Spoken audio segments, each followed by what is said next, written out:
Good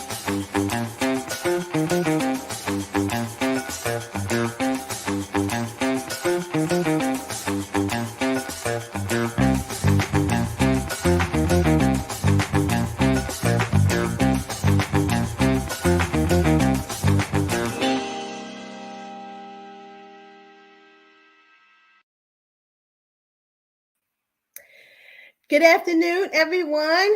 Welcome to Table Talk. I am your host, Cebelle here, and I am excited today to introduce to you one of my new friends, Mr. Richard Lindor, out of Tampa, Florida, from Crosswinds Infrastructure and Technology. Mr. Rich tells me that he is the underground guys. So they do a lot of work underground. And of course, as you know, we're moving into this world of development. So it's going to be a really good 30-minute session today. And so I want to also remind everyone that we will be leaving for New Orleans on Sunday. So if you have not reserved your space, you might want to do that, because we're going to have a ball. And we actually had a really good training last night with Mr. Norvell, and he really unpacked a lot of great information. So we are excited to be getting ready to get down there and go shopping for some tax lien sales. So I guess without further ado, just to kind of get things kicked off here, I'm going to bring my special guest to the stage today, Mr. Richard Lindor, out of Tampa, Florida. Hey, Mr. Rich.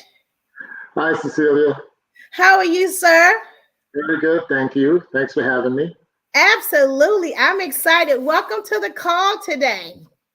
Oh, thank you. Welcome to Table Talk. So I'm going to sit back and we're going to chat a little bit, because this is super exciting for myself and the Next Level Real Estate Investing Club and Coach Ella.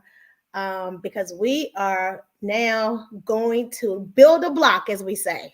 All right. We're going to find us some land, and we're going to break ground, and we're going to get started, and we're going to put some, as AJ told me, workforce development, workforce housing on this land. And we want to attract as many home buyers as we can, because some of them now really need forces like, you know, yourself and Michael, for us to get in the game and build some affordable housing.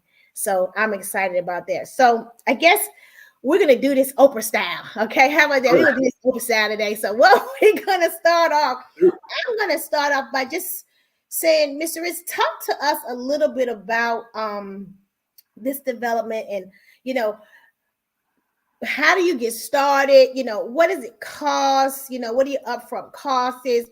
You know, best places to find land. Because in talking to you guys early this morning, Mike was talking about Florida, North Carolina, South Carolina. Of course, he said ATL. And I know you guys are in Florida right now with boots on the ground. So speak a little bit about how we start to plug into you guys. Oh, well, great.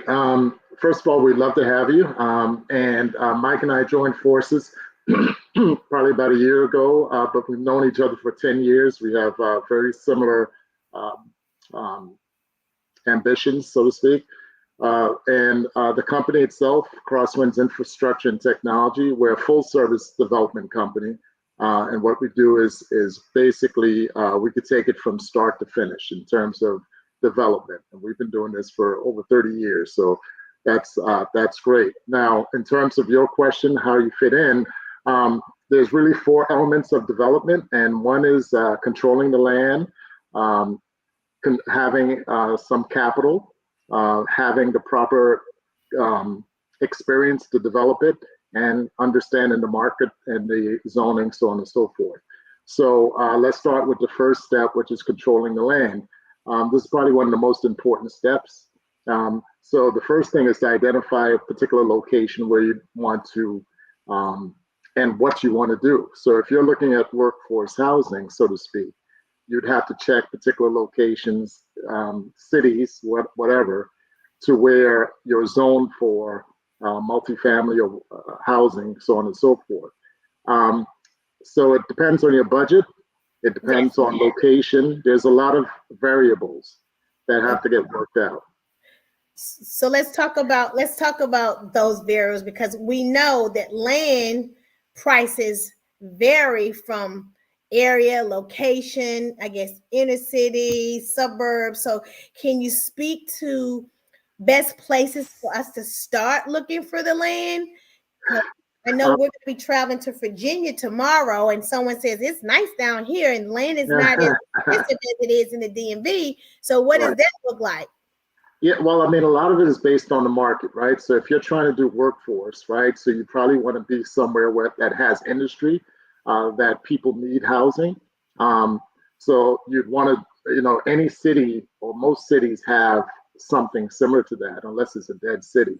I would tend to go a little bit outside the city because the land prices get a little bit cheaper. And what we do is we work with particular cities because they normally have a portfolio of properties that they own. There's something called CRA districts, which is um, redevelopment districts, and they would have a portfolio of property that they own, which tend to come cheaper. So, Mr. Rich, so speaking of that, so the government has houses to sell or give away, depending on, I guess, if you're a nonprofit, or I don't know what the criteria would be, but they have I guess, is it like a surplus that sits there and then certain people, certain companies, nonprofits get to? Yeah, it's open to everybody, but they have land, and we look at raw land typically, right? Okay. So they have properties that some of them are infill, like it may be in a suburban area that has a lot, and they own that. Some of it is commercial, where it may be on a main strip, and the government's interest is they don't want these things to stay there abandoned, so to speak. So anyone, a group like yours, could come in and say, "Hey, I want to buy this property," and you'd make them an offer, and you could get that land. And typically, you could get it at just about the appraised value, but it'd be cheaper than the market value, and it's negotiable. So that's where I'd start if I was looking for property, and you want to get it at a cost to where it's beneficial to you, because each factor, like land, affects your total budget at the end of the day. Okay. Okay. So that's good to know. So in thinking about that, um, I will ask this question. Mhm. You find the land from an organization like the government or from wherever, The and cities. then you start to look at types of houses to put on this land. That what would be one of the least expensive types of homes that you would say that we could build? Well, what you'd like to do is to understand the zoning of the property that you're looking at. So you get a list of the properties and then you try to fit that property with the particular zoning that makes sense to you. So if you're Okay. looking at multifamily, um, you would not want you would not want a property that's zoned for, say, warehouses, right? Because that wouldn't really work. And you wouldn't be able to build something that's zoned for one residence. That wouldn't work. You have to get something that's zoned for the number of multifamily units that you're trying to put on. So you need to have a certain scale. So one of the first things you're going to look at is the actual zoning in that particular for that particular property, and it has to match what you're trying to put there. So now, when you say in terms of affordable, a lot of people, if you're starting up, it depends on where you are in the development game. But if you're starting up, you might do infill houses, which is like basically a lot in a certain neighborhood, and you get raw land from the city, and you put up a little house, basically, with a certain amount of bedrooms. But you already know houses in that neighborhood is going to sell for X, and you Mm-hmm. have to put those houses up for Y, cheaper than X, right? So you make your profit that way. Um, One of the things I have to make sure and let you know, just putting it out there in the podcast, is that a common mistake that's made by early developers is that they only look at the cost of the construction, right? Mm, Right? If you have a yes. dollar amount for the cost of construction, add 35% to it, which is going to be what I call soft cost. And So what soft, is soft cost include? Is that like startup costs or it, soft costs? Yeah, it's everything but the actual construction dollars. So the construction dollars is what we call sticks and bricks. It's actual physical things that you put up in building the building, from the underground to the roof to closing it out. The soft cost is all the fees that you pay um, to consultants, architects, engineers, geotechnical, pre-development costs. All those costs are considered soft costs. Now, if you don't calculate that, you'll be seriously under budget. If you don't, you won't have enough money and you'll be struggling. So you have to calculate that within your budget. And that's a common mistake that's made by a lot of early developers. So as investors, we always look at the after repair value Mm-hmm. and take that in consideration, of course. And then we need to look at the repairs, and that would be that side. So in this case, that would be the startup cost. So then we would know what we could offer for, I guess, the land, and also keep in mind the budget, because Right. I guess different houses, style of houses, like if it's a single family or a split foyer or a rambler, they cost different amount based on square footage, right? That's correct. You have a cost per square foot, and it Mhm. depends on the quality you're looking for, and the quality is based on the market that you're looking to sell to. So if it's a workforce housing, it may be $150 a square foot. If it's luxury housing, it may be 300 a square foot. Um, if it's low income housing, it may be 100 a square foot. It really just depends. Okay. That makes sense.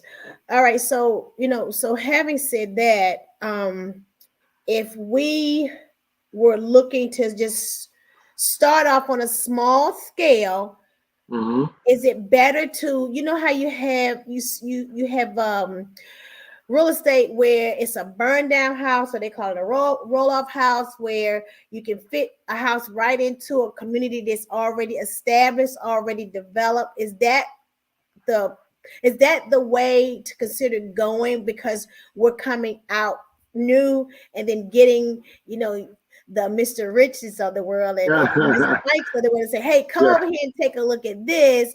Or right. would you say it would best suit us to go find that land in Florida or in Virginia, North Carolina, and then start there and just raise up a whole community? Yeah.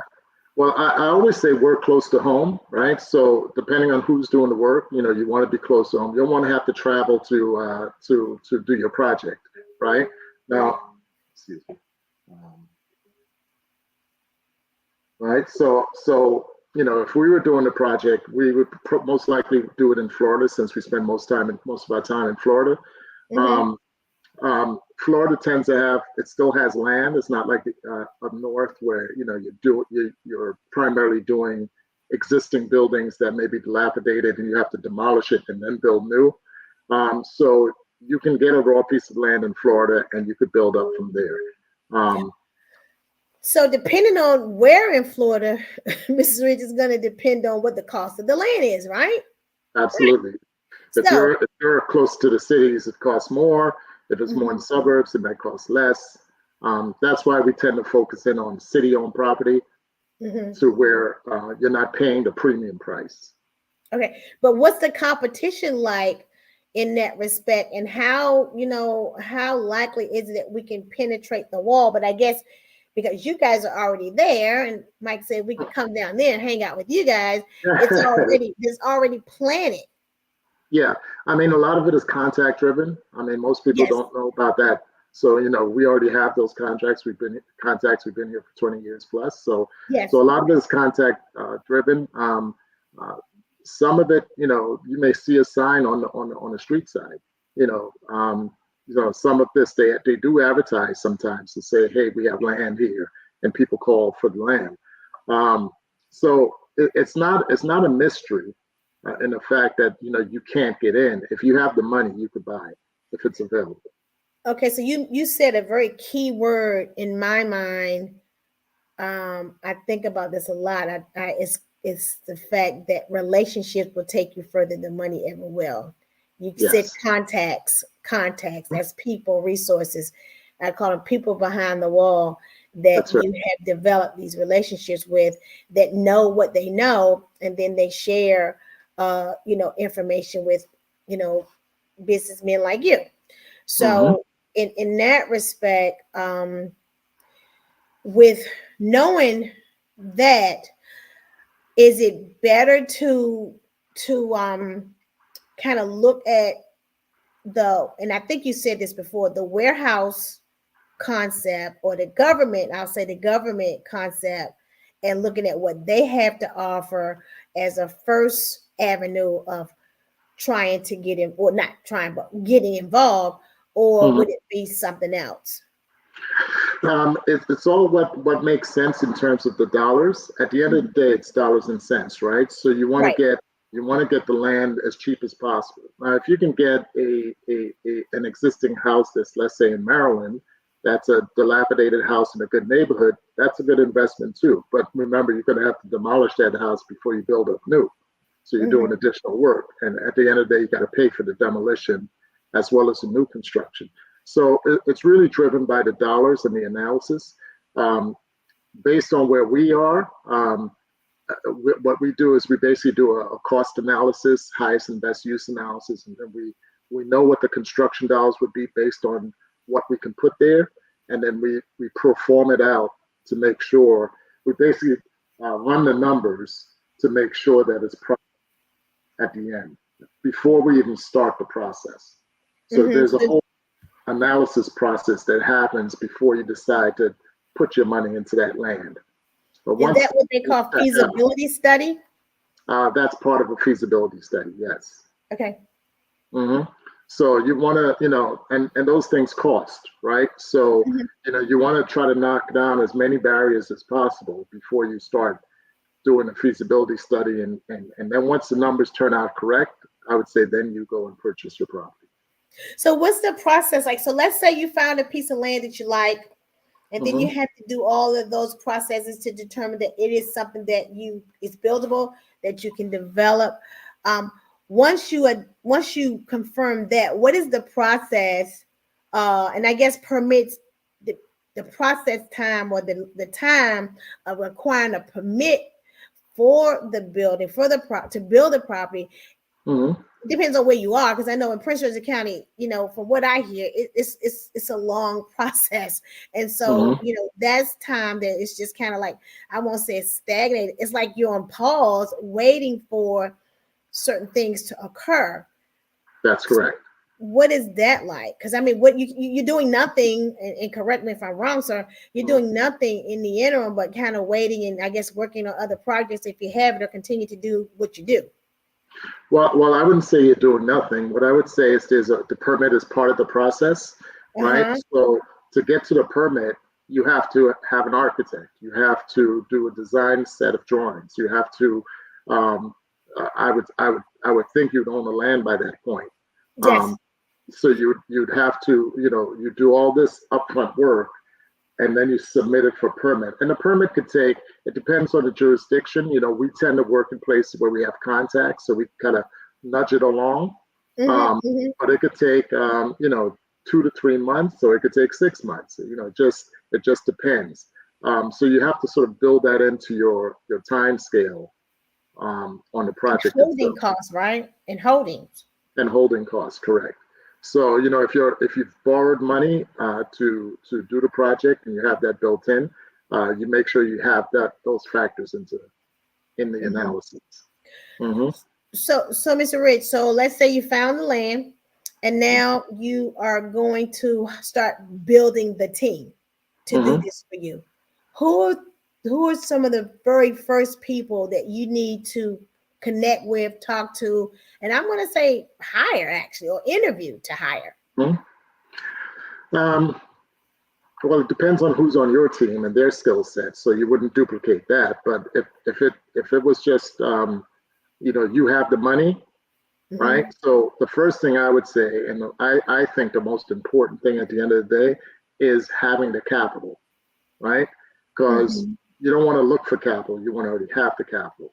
Now, before Mm-hmm. you even get the capital, you probably have to show, whether it's a bank or investor, something. So you're going to Mm-hmm. hire an architect, right? And the architect can do a feasibility study for you based on this plot of land that's so many square foot. You can build with the setbacks, so on and so forth, this type of package there. So they'll tell you how many units you could put on there, right, on that plot of land, right? Mhm. So that's phase one. Now, so once you have that information, now you can say, okay, you could perform it, which is a different professional. We do that, or someone else can do that, and they could say, based on 10 units or 1 unit or 3 units or whatever it's on there that could fit on there, here's how much it's going to cost you, total construction dollars, right? Hard and soft costs, right? Mhm. So now you have a budget. So now you know before you hired an architect, he told you your package. Now you have a budget, and it tells you, okay, I need $1 million to do this project. Let's use that as a clean number, right? Mhm. So now what you're doing, you have to raise money for that $1 million. You know how much where the money's going. Then you hire a manager, or you submit the drawings to the city. You know Mhm. it's zoned correctly. The city gives you the permit. You get your money in place, and then you hire your construction manager, or your general contractor, and you manage the process through. Now the architect during this time is going to do his design as well, right? So there's a few moving pieces. It's not always, some things are happening at the same time, so it's not just all linear. Mhm. But to make it simple, you hire an architect to tell you what fits on the property after you lock in the property and lock down the property. Um, you basically figure out what your numbers are. You get your money in place. You pay the architect to finish off the set of drawings. You submit it to permitting. When it comes back from permitting, you start the build process. So And what are one of your favorite types of homes to build? we love workforce, and I love luxury. I personally like resort residential, right? Mhm. So we try, because we're located in South Florida. We also expand into Caribbean as well. Oh. So what we do is resort residential is big. So what we do is do really high end stuff, Mhm. um, to appeal to that particular market. Our Mhm. workforce, we primarily work with cities, and find properties, and then we'll build from there. And the cities want workforce housing, so they give you incentives, Mhm. tax incentives, so on and so forth, to build workforce housing in their city. Okay. So you said you like the resort style Hmm. properties. Okay. Yes. And so I'm going to shift back over here to the workforce, Right. work development. I'm going to stay right there because that's where we're starting. Okay. Right. That's right. We're going to start right there, Mr. Rich. Okay. Uh-huh. And so, in thinking about the workforce housing, is it better to kind of look at the single family homes first versus townhouse or condos? What are your thoughts to that? Single families are one outs, right? But you can, you know, it depends on your budget, obviously, right? Hmm. So a Hmm. lot of these questions, really, I could say it depends. Okay. But but so assuming if money was not an object, I would Hmm. say multifamily is the best way to go, Really? because you're hiring one architect, Uh-huh. you're hiring one architect, one construction manager, one contractor. You hire them one time and you have 300 units that you're building, Oh, right? okay. So Uh-huh. that's if money is not an object. Now, if money is an object, then you work within the package that you have. So it depends on how much money you have. If you don't have a lot of money, then you might go single family and do Hmm. infills and build up your portfolio that way. And then you Hmm. build from single family to duplexes, from duplexes to condos, and so on and so forth. You build up. You build up. Okay.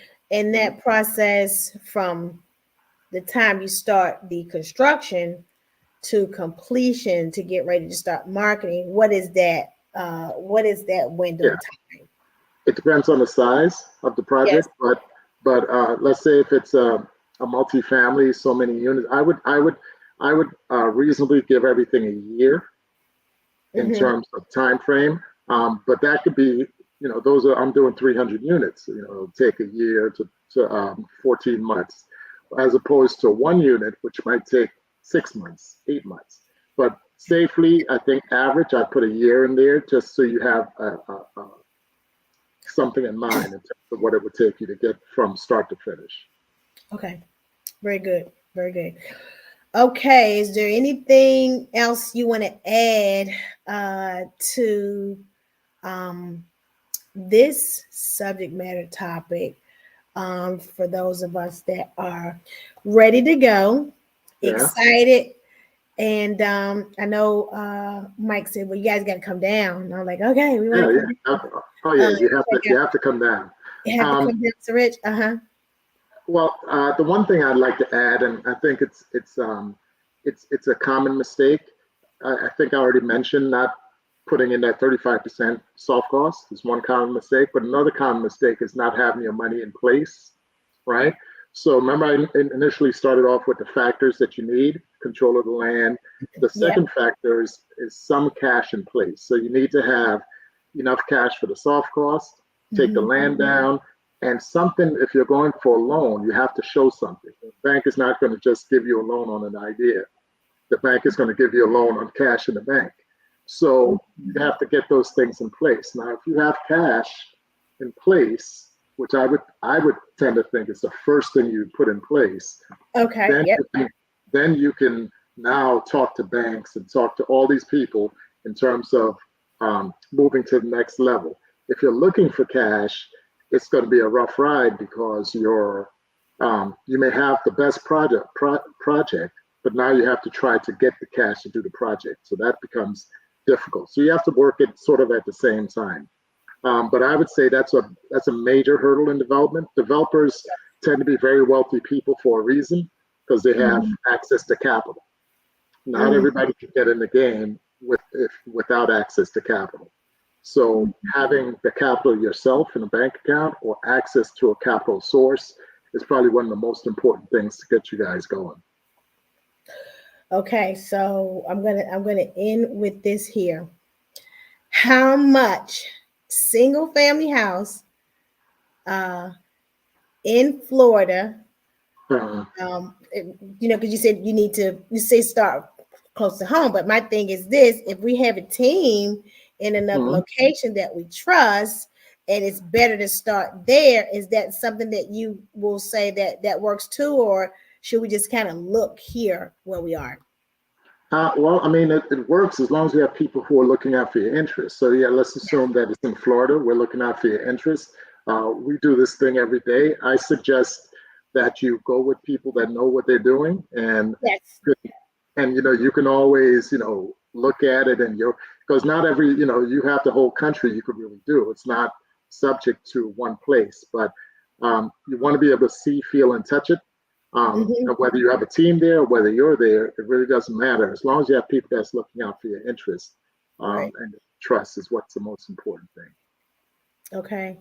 Well, I'm gonna just do one of your numbers, Mr. Rich. I'm just gonna pack a bag and Yeah, that's right. That's right. Come on relocate. down, It's like especially the winter get out time. of here. I'm gonna pack a bag and get on down to Florida and Don't kind do of it in the come back summer. and Do it in the forth.